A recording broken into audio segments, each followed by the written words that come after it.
ఇదేంటి మావా కిచిడి బ్లిస్ అంట.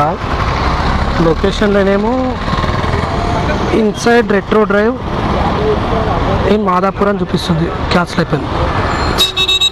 అయిపోయింది.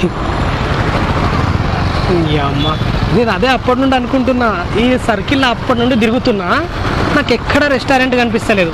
అరే రెస్టారెంట్ ఏడ కనిపిస్తలేదు అని లొకేషన్ చూసుకున్నా. లొకేషన్ చూసుకుంటే గూగుల్ మ్యాప్స్లో లొకేషన్ ఇక్కడే చూపిస్తుంది. ఇక్కడ వాళ్ళ రెస్టారెంట్ లొకేషన్ ఓపెన్ చేసి చూస్తే అది మాదాపూర్లో చూపిస్తుంది రెట్రో డ్రైవింగ్. ఇక్కడ ఏడ అసలు రెస్టారెంటే లేదు ఇక్కడ. నేను అదే పర్సన్ అయినా ఏంద్రా నాయన ఇది ఇక్కడ లేదు, ఇది లొకేషన్లో ఇక్కడ మాదాపూర్ అని చూపిస్తుంది, నాకేమో అమీర్పేటలో లొకేషన్ చూపిస్తుంది అనుకున్నా. రెస్టారెంట్ క్లోజ్డ్ అని పెడితే డైరెక్ట్ ఆర్డర్ క్యాన్సిల్ చేసేసిండు. అట్లుంటుంది స్విగ్గీ తోటి. రెస్టారెంట్ ఆడుంటే మాదాపూర్లో రెస్టారెంట్ ఉంటే అమీర్పేటలో లొకేషన్ చూపించాలా నాకు.